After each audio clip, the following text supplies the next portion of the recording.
Naranasan mo na bang pumasok sa isang silid at maramdaman agad ang bigat ng tahimik na paghusga ng isang tao kahit hindi ka pa nagsasalita? Parang ang mismong presensya mo ay may naantig sa kanila. Isang bagay na hindi binibigkas pero malinaw na malamig. Ang totoo, hindi lahat ng galit ay maingay. May ilan na tahimik lang, nakatago sa mga ngiti, sulyap o biglaang paglayo. At kadalasan, wala itong kinalaman sa kung sino ka talaga. Sa pagninilay natin ngayon, susuriin natin ang mga banayad, pero madalas hindi napapansing dahilan kung bakit may mga taong palihim na may hinanakit laban sa'yo. Hindi ito laging dahil sa ginawa mo, kundi sa kung ano ang hindi mo namamalayang sinasagisag mo para sa kanila. Ang mga pananaw na ito na nakaugat sa pilosopiyang Stoic ay maaaring baguhin kung paano mo tinitingnan ang iba and ang sarili mo. Kung tumimo sa iyo ang mensaheng ito, inaanyayahan kitang manatili. Marami pa tayong matutuklasan, higit pa sa inaakala mo. Una, inggit at paninibugho. Sa maraming nakatagong dahilan kung bakit may mga taong palihim na may hinanakit sa iyo, ang inggit ang isa sa pinakamalakas at pinakanakamamatay. Isa itong tahimik na damdamin, kadalasang natatabingan ang pagiging magalang o tila walang pakialam. Ngunit parang lason ito sa mga relasyon. Minsan nagsisimula ito sa paghanga, ngunit unti-unting nagiging paglibak. Ang dating respeto ay nagiging tahimik na pag-ayaw. At madalas, ang pagbabagong ito ay hindi naman talaga tungkol sa iyo, kundi sa kung paano ang iyong tagumpay ay nagiging salamin ng mga pangarap nilang hindi natupad. Ang inggit at paninibugho ay kadalasang lumilitaw kapag may nakita sila sa iyo na pakiramdam nila'y wala sila, ngunit labis nilang hinahangad. Maaring ito yung iyong mga tagumpay sa trabaho, ang disiplina mo sa sarili, ang malinaw mong layunin, o ang paraan mong dalhin ang sarili ng may tahimik na kumpiyansa. Sa halip na ma-inspire, nakakaramdam sila ng kahubaran. Nagiging salamin ang iyong progreso, at sa salaming iyon, hindi nila gusto ang kanilang nakikita. Sa halip na harapin ang kirot na ito ng may katapatan, ibinabaling nila ito palabas. Maaring simulan nilang maliitin ang mga nagawa mo, kwestiyunin ang intensyon mo, o subukang sirain ang iyong reputasyon. Tsismis, pasimpleng panlalait, at tahimik na paninira ang madalas nilang armas. Hindi dahil may ginawa kang masama, kundi dahil ang liwanag mo ay nagpapakita ng anino nila. Sa kanilang paningin, ang pagbagsak mo ay tila nagbibigay ginhawa kahit panandalian lang. Ito ang mapanganib na katangian ng inggit. Ginagawa nitong panlabas na galit ang panloob na kawalang kasiyahan. Mas masakit pa, hindi ito madalas na ipinapahayag ng hayagan.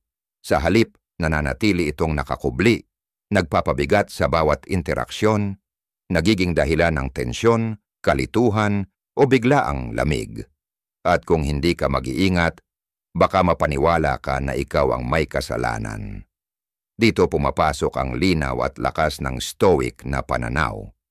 Gaya ng isinulat ni Marcus Aurelius, may kapangyarihan ka sa isipan mo, hindi sa mga panlabas na pangyayari. Kapag naunawaan mo ito, matatagpuan mo ang lakas. Ang kanilang inggit ay hindi pasanin mo. Ang kanilang paninibugho ay hindi kapintasan mo. Hindi mo responsibilidad ang pananaw nila sa sariling kakulangan. Sa halip na paliitin ang sarili para sa kaginhawaan ng iba, magpatuloy kang lumakad ng may integridad. Hindi mo kailangang humingi ng tawad para sa iyong pag-unlad. At hindi mo kailangang patayin ang iyong liwanag para sa taong hindi pa natatagpuan ang sa kanya. Ngunit manatiling nakaapak sa lupa. Unawain na ang hinanakit na bunga ng inggit ay mas nagsasalamin ng panloob nilang labanan kaysa sa mga kilos mo. Tumugon hindi sa kayabangan, kundi sa katahimikan. hindi sa pagdepensa, kundi sa pananatiling kalmado. Kapag nauunawaan mong ang inggit ay madalas anyo ng sakit, maaari mo itong harapin ng may karunungan at malinaw na hangganan. Hindi mo kailangang ayusin ito. Kailangan mo lang tanggihan itong saluhin. Sa pagtutok sa mga bagay na kaya mong kontrolin, ang iyong salita, reaksyon, at mga pagpapahalaga, mapananatili mong payapa ang loob mo kahit sa harap ng tahimik na galit. Ang inggit ay maaring hindi maiwasan, pero ang paghayaan nitong gambalain ang isip mo ay isang desisyon. Manatiling matatag, manatiling totoo, at tandaan, ang kanilang hinanakit ay hindi mo responsibilidad. Ang tanging tungkulin mo ay magpatuloy sa paglakad, may pagpapakumbaba, malinaw na pananaw, at kalmadong lakas. Iyan ang landas ng isang stoiko. Pangalawa, hindi pagkakaintindihan at hindi epektibong komunikasyon. Minsan hindi inggit, kayabangan, o pagtataksil ang dahilan kung bakit palihim na lumalayo o nagkakaroon ng hinanakit ang isang tao laban sayo. Minsan ito'y mas payak, mas tahimik, at kadalasang hindi napapansin hanggang sa huli na ang lahat. Isang simpleng hindi pagkakaintindihan. Maraming tensyon sa mga relasyon ang unti-unting sumisibol sa ilalim ng katahimikan, hindi dahil sa kalupitan, kundi dahil sa kawalan ng pagkakaunawaan. Ang intensyon ng isa ay sumasalungat sa interpretasyon ng isa pa. And mula sa maliit na pagkakabanggaan na iyon, nagsisimulang kumalat ang tahimik na apoy ng hinanakit. Sa ugat ng mga hindi nakikitang lamat na ito ay ang kabiguan na tunay na magkaintindihan, hindi lang para magsalita, kundi upang maunawaan. Isang salitang nailagay sa maling konteksto, isang katahimikang hindi napapanahon, isang di sinasadyang tono o ekspresyon ng mukha. Anumang isa sa mga ito ay maaaring baguhin ang pagtingin ng isang tao sa iyo. Maaring nais mong ipakita ang pag-aalala, ngunit inakala nilang kritisismo ito. Maaring tahimik ka lang, pero ang dating nito sa kanila ay ikaw ay malamig, walang pakialam, o mayabang. Sa pananaw ng mga Stoic, ang perception ang humuhubog sa lahat. Hindi lang kung ano ang nangyayari, kundi kung paano ito iniintindi, tinatanggap, at tinutugunan. Sabi nga ni Marcus Aurelius, ang lahat ng ating naririnig ay opinyon, hindi katotohanan. Ang lahat ng ating nakikita ay pananaw, hindi ang katotohanan. Ngunit kakaunti ang humihinto upang kwestiyonin ang sariling interpretasyon. Sa halip, pinanghahawakan ito, binibigyan ng kwento. At sa paglipas ng panahon, ang isang simpleng maling pagkaintindi ay nagiging pundasyon ng pagdududa, kawalan ng tiwala, o maging ng galit. Kapag pumalya ang komunikasyon, hindi lang sa pagsasalita kundi sa pagtanggap, ang mga tao'y nagsisimulang bumuo ng bersyon mo sa isip nila na hindi tumutugma sa kung sino ka talaga. At masaklap, sila ay nagsisimulang kumilos batay sa imaheng iyon, na parabang iyon ang totoo. Ang mga hindi pagkakaintindihan ay bihirang malakas o dramatiko. Tahimik silang lumalaki. Isang mensaheng hindi nasagot, isang text na walang tugon, isang ngiting hindi umabot sa mga mata.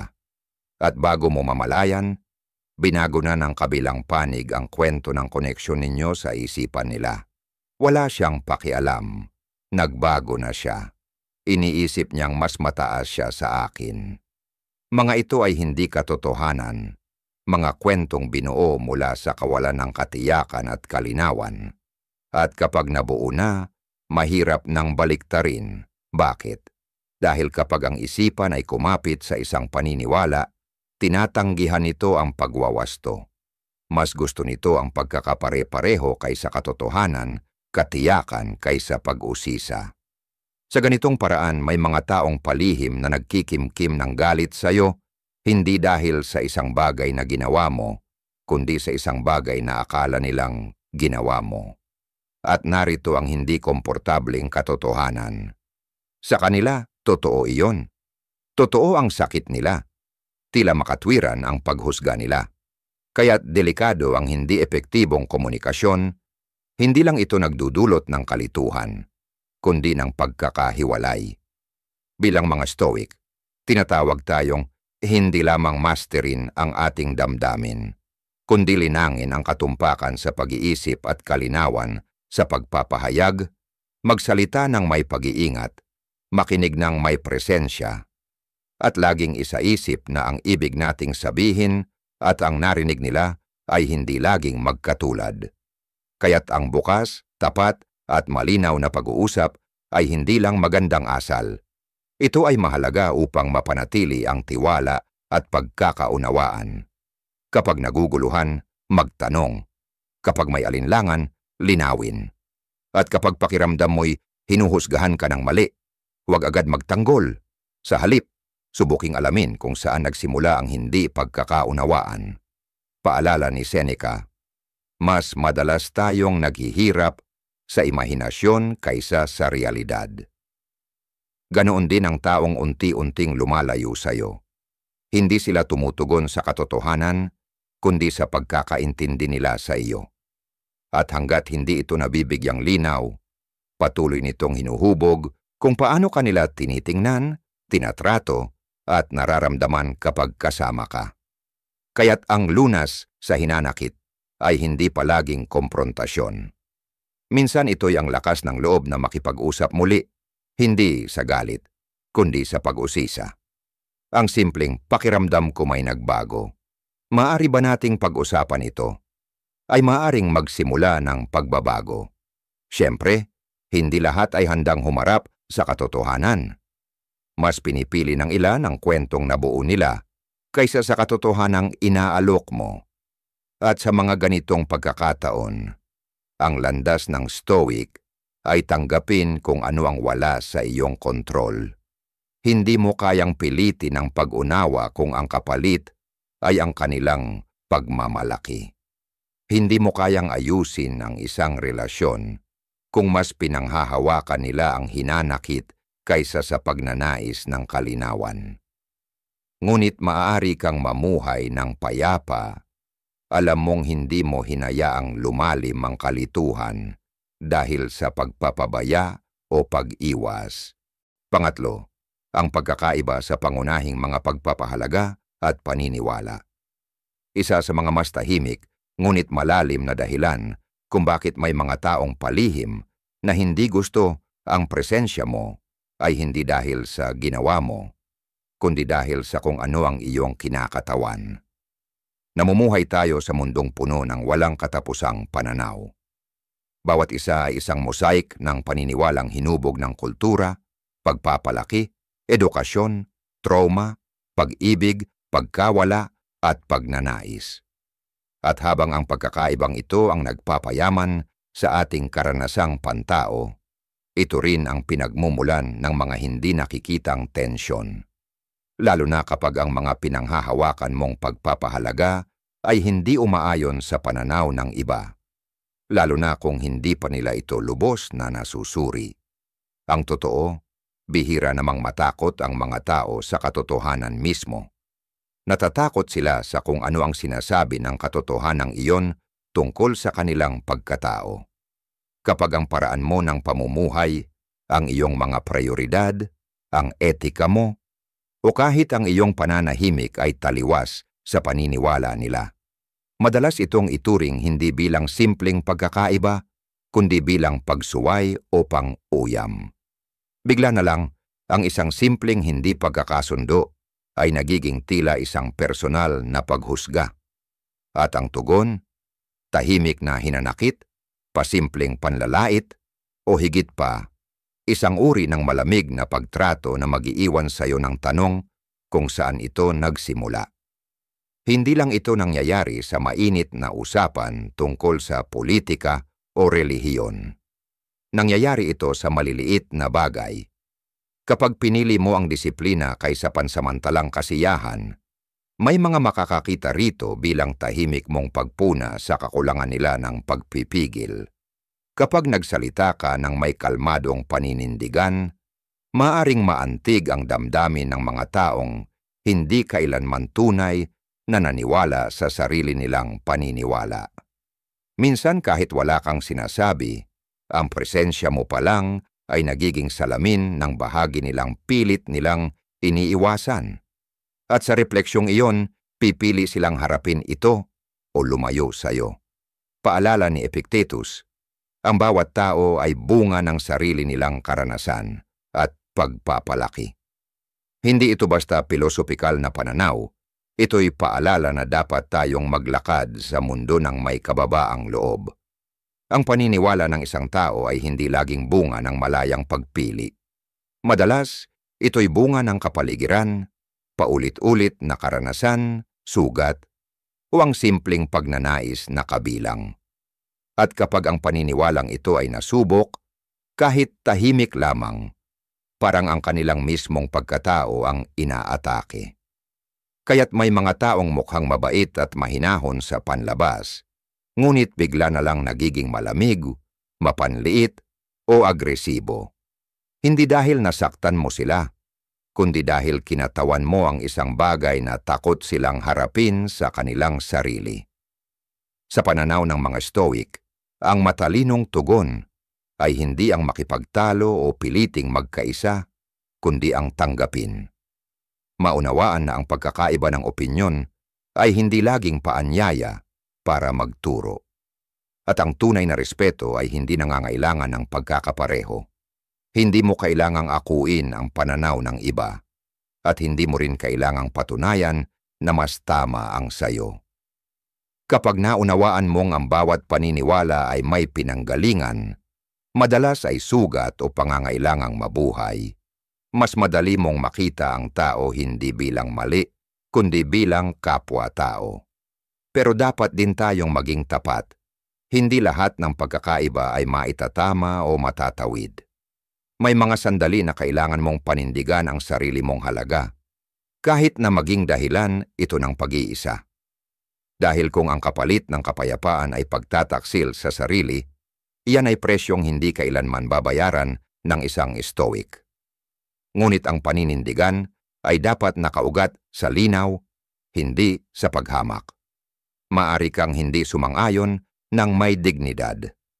Maari kang manindigan ng hindi kailangang yumuko ang iba.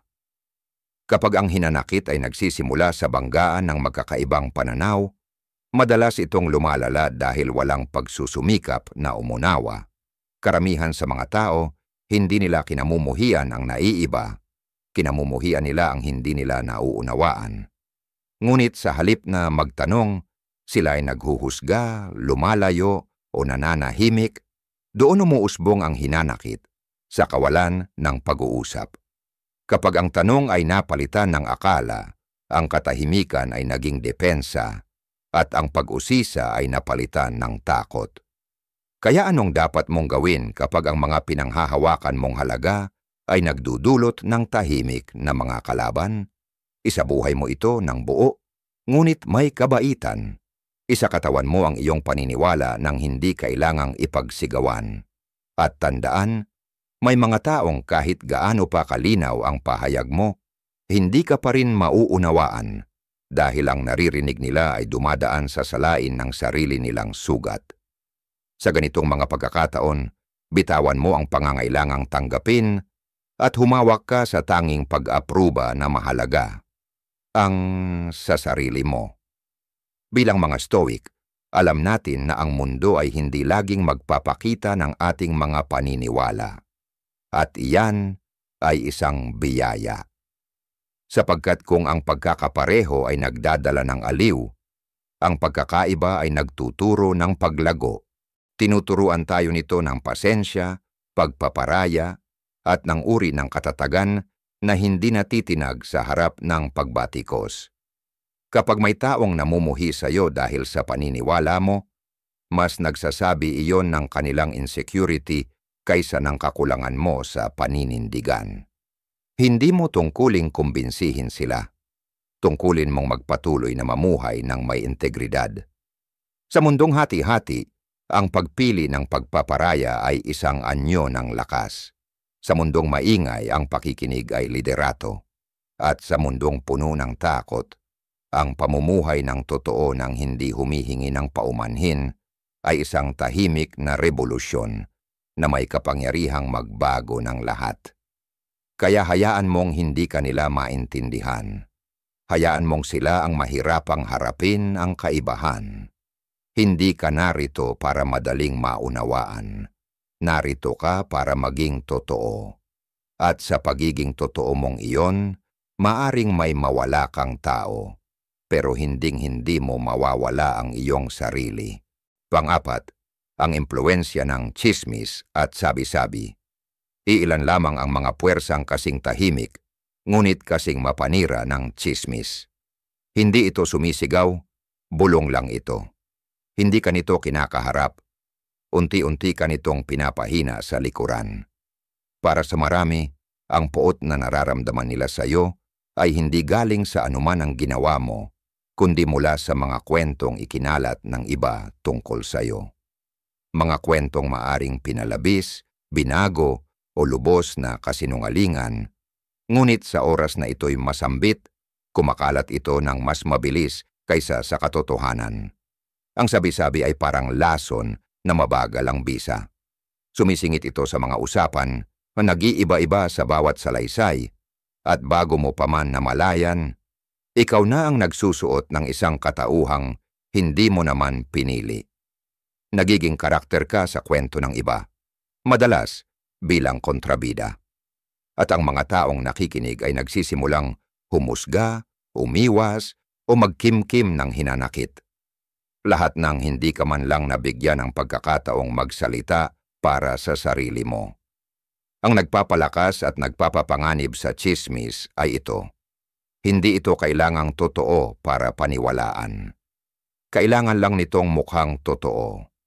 At mas madali para sa mga tao na maniwala sa bagay na umaayon sa kanilang mga dating duda, insecurities, o kinikilingang paniniwala. Sa mundong mabilis at mahilig sa kontrobersya, ang isang bulong ng iskandalo ay mas nakakabighani kaysa sa isang pahina ng katotohanan.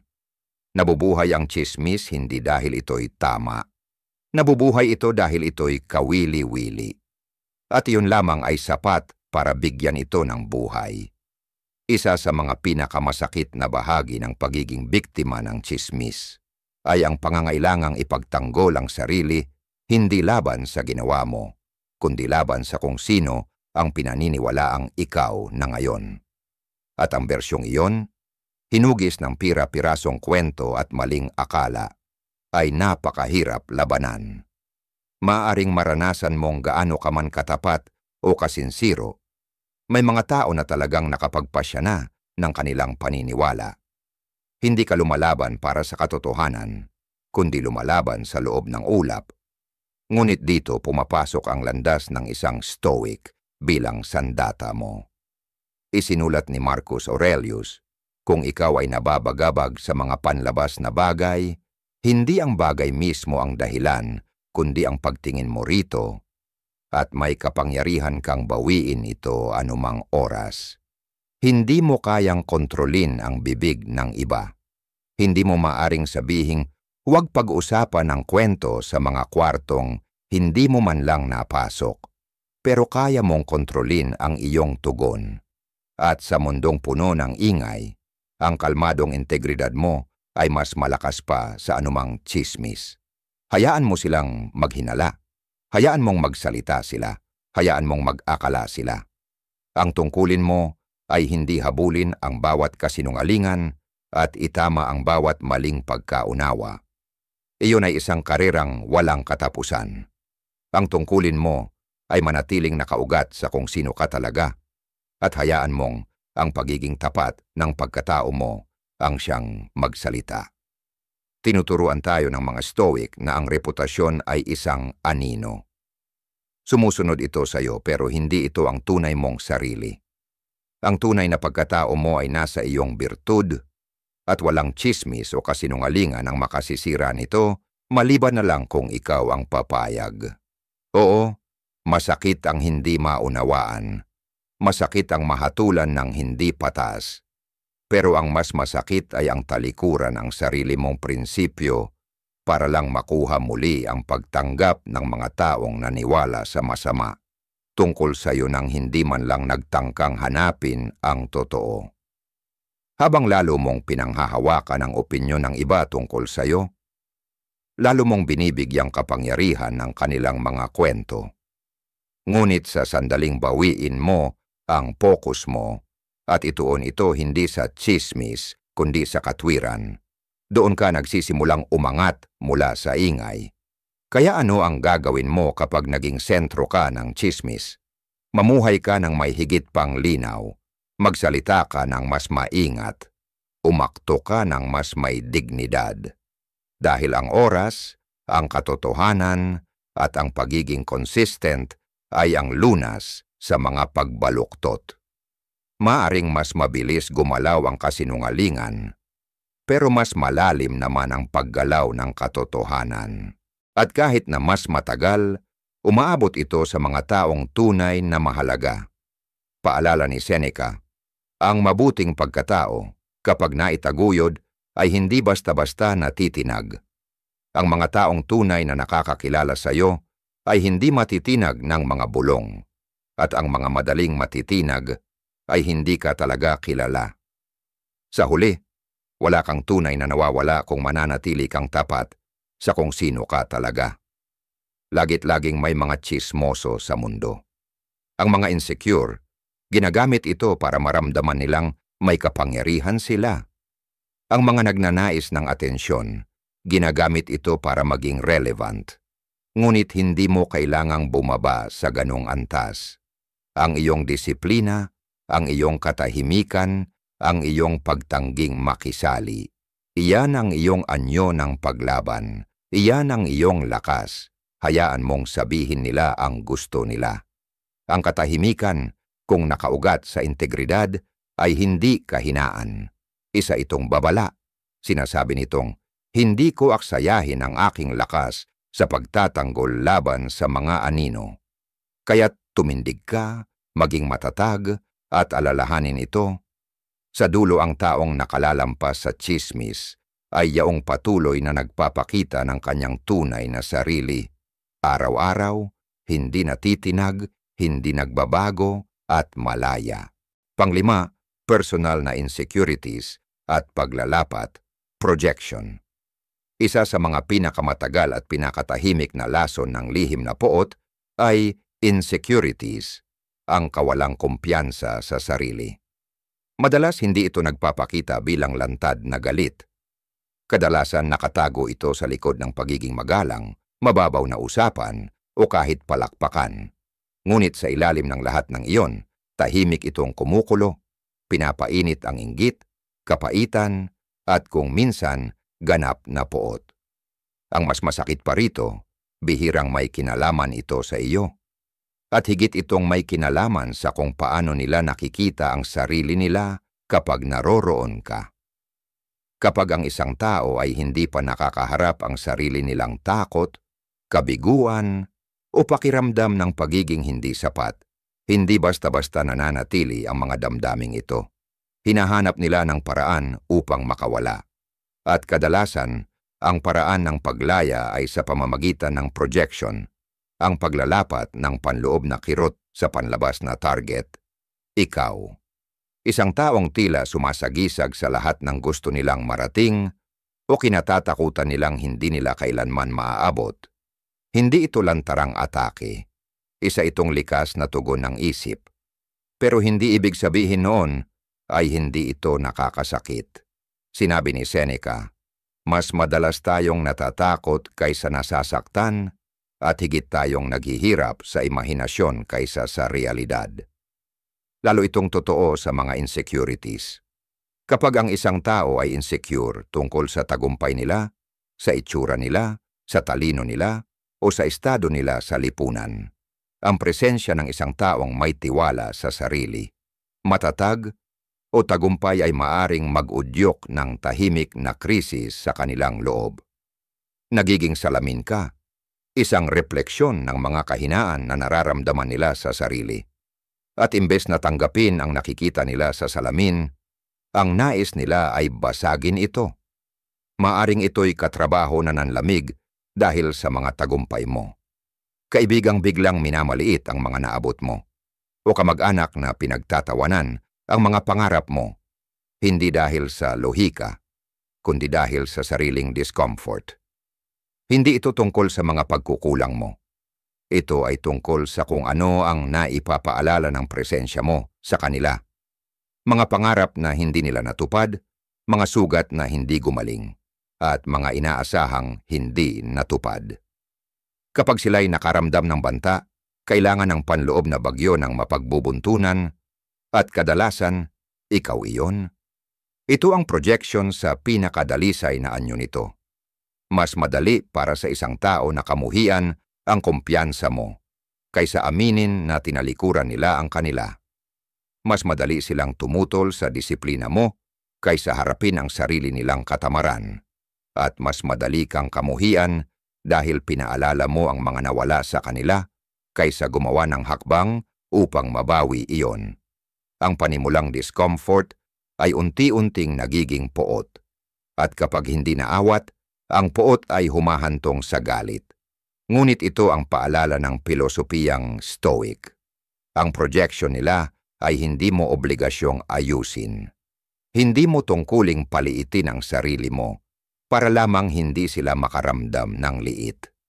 Sinabi ni Marcus Aurelius, kung maipapakita mong mali ako sa iniisip o ginagawa, ikatutuwa kong magbago. Ngunit kung batikos lamang ang meron ka, mananatili akong tapat sa landas ko. Hindi ka naririto upang buhatin ang insecurities ng iba. Naririto ka upang tahakin ang sarili mong landas, may linaw, may dangal, may kahinahunan, kahit magulantang ang iba na hindi pa buo sa sarili nila. Ang pag-unawa sa pinagmumulan ng ganitong poot ay hindi lamang pananggalang sa sarili. Isa rin itong daan tungo sa habag.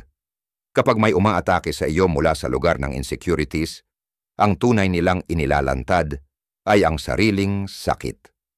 At kahit kailan, hindi ito dahilan para patawarin ang maling asal, pero naiintindihan mo ito. Ang pagkaunawa sa ganitong dinamika ang tutulong sa iyo na huwag gawing personal ang mga negatibong kilos. Hindi mo na ito tinatanggap bilang sukatan ng sarili mong halaga. Nakikita mo na ito bilang salamin ng labanan sa loob nila. Ang ganitong pag-unawa ay hindi nangangahulugang tinitiis mo ang pang-aabuso. Ang Stoicism ay hindi pagiging pasibo.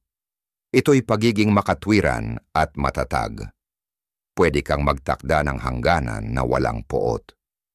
Pwede kang magpakita ng empatiya nang hindi iniiwan ang sarili. At minsan, ang pinakamasigasig na anyo ng self-mastery ay ito. Ang piliing huwag gumanti kapag hindi ka naunawaan, dahil alam mong ang pag-atake ay hindi talaga tungkol sa'yo. Puno ang mundo ng mga taong may sugat na hindi nila kailanman nasambit. At sa sandaling mahagip ng liwanag mo ang anino nila, may gumigising sa loob. Ang ilan ay mahahamon at lalago. Ang iba ay aatras at lalaban. Ang papel mo ay hindi kontrolin ang reaksyon nila. Ang papel mo ay patuloy na lumiwanag. Dahil sa bawat hakbang mong tapat sa sarili mo, binibigyan mo sila ng pahintulot, kung handa na sila, na harapin din ang sarili nilang katotohanan. At sa huli, tandaan ito. Ang galit na ipinanganak mula sa insecurities ng iba ay hindi refleksyon ng karakter mo, kundi ng takot nilang hindi pa nila nahaharap. Kaya't tumindig ka, magpatuloy sa paglakad, at hayaan mong ang presensya mo ang magsilbing patunay na maari palang pagsamahin ang lakas at katahimikan, kahit sa harap ng mga lihim na kaaway. Iyan ang landas ng Stoic